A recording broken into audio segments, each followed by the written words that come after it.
নেতৃত্বে জোট, বিএনপি নেতৃত্বে জোট, এই দুই জোট পরিকল্পিতভাবে তারা আসন ভাগাভাগি করেছে নির্বাচনের আগে।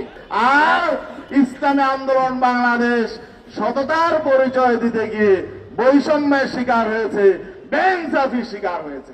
আওয়ামী লীগ যেমন আদালতের কাঁধে বন্দুক রেখে তত্ত্বাবধায়ক সরকার ধ্বংস করে নিজেদের ধ্বংস ডেকে এনেছিল, তেমনি ভাবে আজকে আমরা দেখছি বর্তমান ক্ষমতাসীন সরকার ক্ষমতায় বসেই আদালতকে ব্যবহার করে জুলাই সনদকে তারা অবজ্ঞা করে, জুলাই সনদকে তারা বাতিল করার জন্য আদালতকে ব্যবহার করার পায়তারা চলছে। গতকাল নতুন সরকার ক্ষমতা গ্রহণ করেছে, কিন্তু আমরা বিস্ময়ের সাথে লক্ষ্য করেছি সরকার শপথ নেওয়ার মধ্য দিয়েই অঙ্গীকার ভঙ্গ করেছে।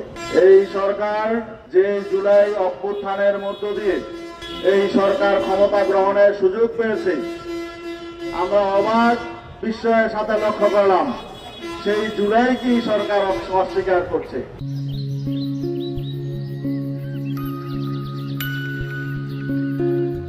এটা আমাদের কাছে বিস্মিত মনে হয়, আমাদের কাছে অবাক লাগে যে তারা এখনই দাম্ভিক হয়ে গেল। তারা অতীত থেকে কোনো শিক্ষা গ্রহণ করে নাই। আজকে ক্ষমতাসীন সরকারের বিভিন্ন মন্ত্রীরা বলছে যে গণভোট এটার নাকি কোনো আইনি ভিত্তি নাই, জুলাই সনদ এটা নাকি প্রয়োজন নাই। তাহলে আপনাদের প্রধানমন্ত্রী কেন গণভোটে হা ভোট দেওয়ার জন্য জনগণকে আহ্বান জানালেন?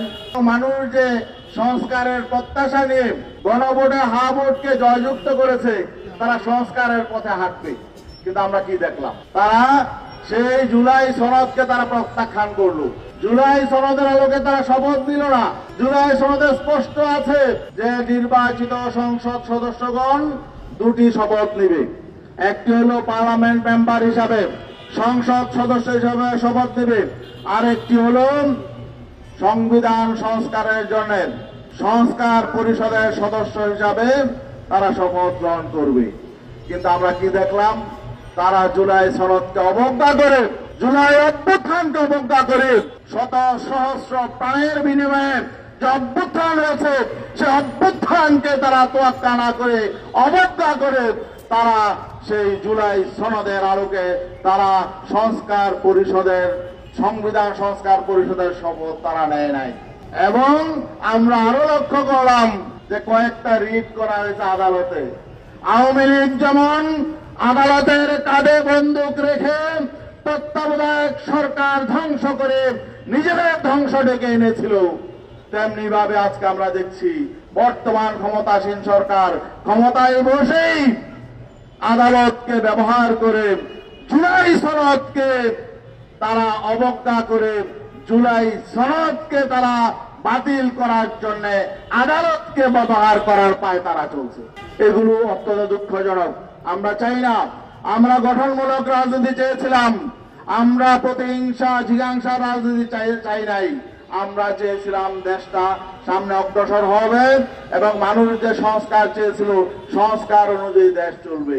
কিন্তু এই সরকার মনে হয় সংস্কারের পথে হাঁটবে না। তারা আসলে এই নির্বাচনে মানুষ ভোট দিতে পেরেছে, ঠিক আছে, কিন্তু নির্বাচনটাও হয়েছে মেটিকুলাস ডিজাইনের আলোকে।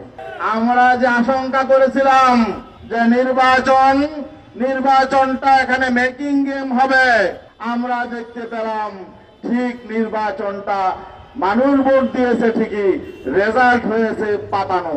এই পাতানো ফলাফল আমরা আগেই শঙ্কা ব্যক্ত করেছিলাম। এখন বিভিন্ন রাজনৈতিক দল এক পক্ষ আরেক পক্ষকে বলছে যে তারা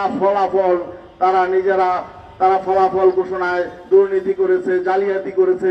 টিআইবি রিপোর্টও এসেছে ফলাফল জালিয়াতি হয়েছে। আসলে জালিয়াতি কিছুই হয় নাই, এগুলো পরিকল্পিত হয়েছে। পরিকল্পিত দুটি পক্ষ, দুটি জোট, জামাত নেতৃত্বে জোট, বিএনপি নেতৃত্বে জোট, এই দুই জোট পরিকল্পিতভাবে তারা আসন ভাগাভাগি করেছে নির্বাচনের আগে। সেই পরিকল্পিত ফলাফল হয়েছে। আর ইসলামী আন্দোলন